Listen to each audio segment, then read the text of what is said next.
Hello, good morning. I'm back. I'm sitting here in the middle of the Roman ruins in Serdica in Sofia. I'm back in Sofia, like the forces of nature bring us round and round. I had a very eventful few days, my last few days in Veliko Turnova, and I might tell you about them. Fuck it, I will tell you about them. I was sitting in Veliko Turnova wondering, basically where I'm going from here, after getting kicked out from the hikers. And I was volunteering in the other place, but they couldn't pay me because they had enough volunteers.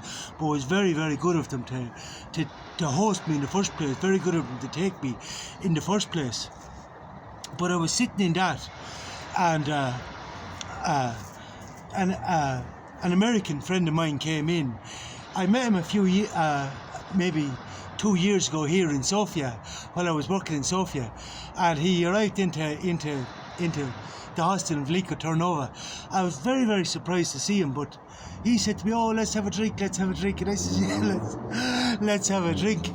And when we were out having a drink, we were out the back having a drink, he took out these tablets. And I said, "What are these tablets for?" He says, "Oh, they're for calming me down." I said, "Grand, I'll have one of them." So I had one of them. And then he says, "I bet there is a few lines here." And I said, "Oh, great stuff. Thanks very much." And then I thought to myself, he started to pout the lines. And I said, "Oh, Jesus," I said, "I better not, maybe I shouldn't have a line here. What does the camera see and everything else?" And then I said, "No, this is the big problem in modern day society. This living in a panopticon, living in fear because you're constantly being watched. Big brother, big brother." And I said to myself, "No, fuck it. I said, I have to embody my own philosophy. Fuck the camera, be yourself, fuck the camera." And this is the big problem at the raves and everything else. Everybody's afraid of what the camera sees, and everybody's living in,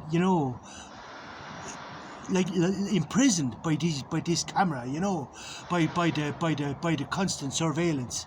And I said, "No, you have to give two fingers to this." And I said, "Here, fuck it, this is like playing Russian roulette." I said, throw out that line. I said, "This is like playing Russian roulette. The die is cast." I said, "Throw out the line, we'll do a few lines." So we did a few lines and we had a few drinks, and he was telling me he said he's broke now. He said he's stone broke. He had a business in America, and he was always very well off. He used to bring me out drinking all the time, and he was always very well off. But he said he's broke now. He said he had to blow in 400,000 in the last year gambling. He said he won a big amount of money gambling, and he's been gambling for the last year, and he tell me different stories about the mafia in Macedonia or Albania or one of these places, but run-ins with the mafia and all this. But he was relating great stories, and I said to him, "Geez, you must have had some experience. To blow 400,000 in the last year, you must have had some experience."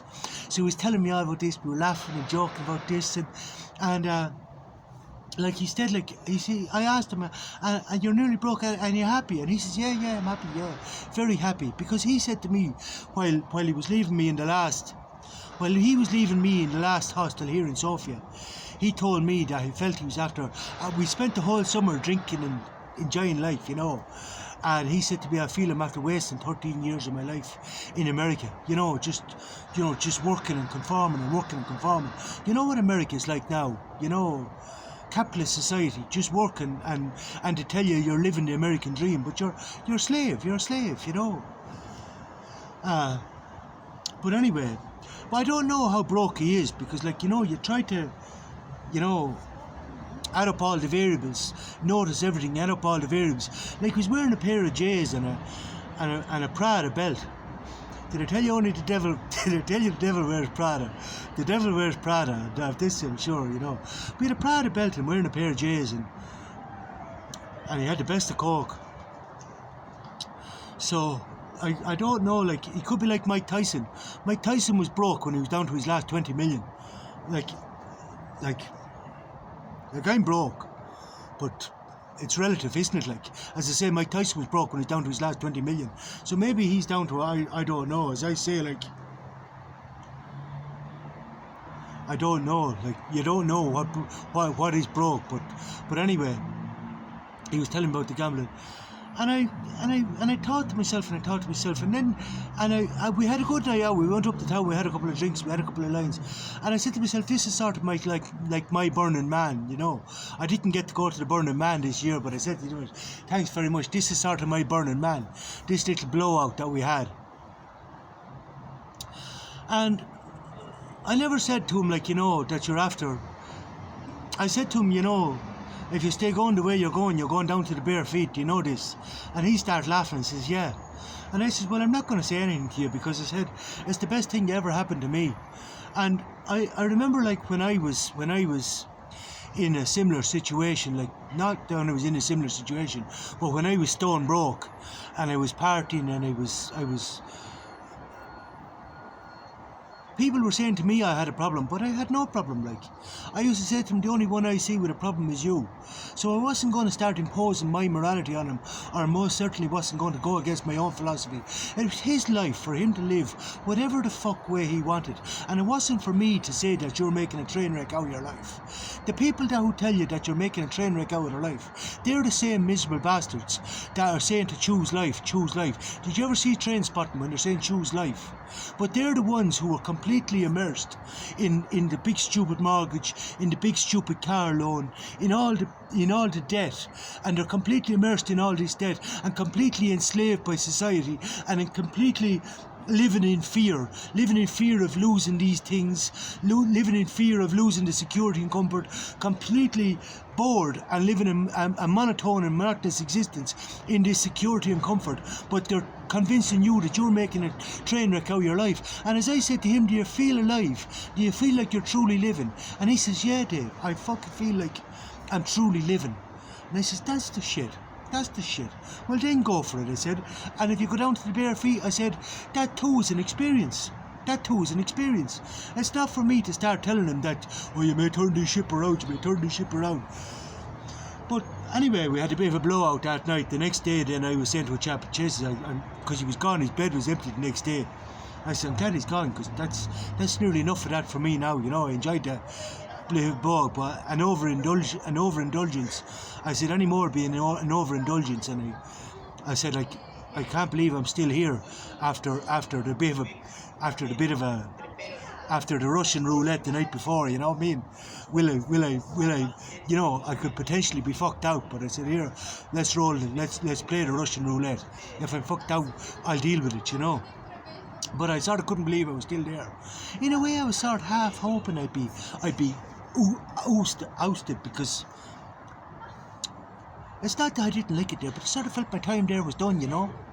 I sort of felt my time there was done, and I did have a great time in Velika Turnover, but I just felt my time there was done. You know, the worst thing you do is cling to nothing. And you know, I always say, you know, be prepared to jump into the abyss. Don't cling to it out of fear of the unknown. Don't cling to something out of fear of the unknown. I always say this. But anyway, the next day he says to me then, oh, came back into the hostel again. I said, jeez, I can't believe you're still here. And he says, yeah, I'm still here. And he said, come on up, we'll go for another walk. Come on, and we'll go up for the town again. We'll go up to town again. Went up to town again anyway, brought him up, had a few look at the views, another few lines, another few drinks, you know. And then he said to me, can you give me any money? Have you any money on you? Can you give me 10 lev? And I had 100 lev on me. Like, that was the extent of my money. That's the last money I had, was the 100 lev. That's €50. And I said to him, I'll give you half of everything I have. So I gave him 50 lev. And he said, come on, he said, we're going to the casino. He said, I have a feeling, we're going to the casino. And I said, okay, no problem, we're going to the casino. And again, it's all about embodying my own philosophy. If people give me something, the big problem I have with this codependence thing is if people give you something or to help you out, they think that they're buying a right to rule your life and to control your life and to feel that they're you know, to take it upon themselves that what gives value to their life is controlling you and getting you back on the straight and narrow, you know what I mean? And you don't know what's good for you. You don't know what's good for you. They know what's good for you. But I always say the best thing for your enemy, not that they're my enemy, but this is just their nature. This is nature, dialectics, I've explained this many times before. It's not that I've any problem with anybody, but you have to negate the negation. You know what I mean? So I always say that if you give somebody something, you give it to them. You don't try and attach any string. You give it to them unconditionally. You don't attach strings to it. You don't think you're buying a right to control them. You don't impose your morality upon them, anything else. So I gave him the 50, and he could do what the fuck he wanted with it. But he said to me then, "Are you coming to the casino?" I said, "I'll go to the casino for the experience, yes." And I went to the casino for the experience. I had no ID. He gave me, I still have his driving license. He gave me his American driving license. I still have the American driving license. I don't know where the fuck he is, but he might turn up again. I'm sure he will. I give him back his driving license. But I got into the casino bare feet and everything else. And even though, like, they didn't, first, he said something to them when we went in, but you give in the ID. This is the first experience. You give in the ID and they register, you check your, but obviously it comes up on the computer that you're a high roller, It comes up on the computer that you're a high roller, because they were more or less licking his arse. They left me in with the bare feet, the whole lot, gave us whiskies and everything else. So he took my 50, and like, it's sort of like, I was there looking, because like 50 for me, I feed myself on a 50 lev for the week, but he put the 50 into the machine, and the wheels are spinning, and I was just trying to process this. My mind was going like the reels on the machine. Ding, you come up with ding, and the manager even came up and start pressing the button, start pressing autoplay. The manager of the casino, as if like, you can't get rid of your money. Let me help you get rid of that money. Let me help you get rid of that money. And I was just there, and I wasn't just trying to process it all, how these places work, and just process it and all.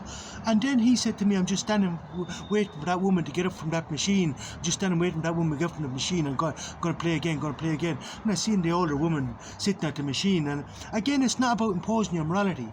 These people are just doing their role, and they can.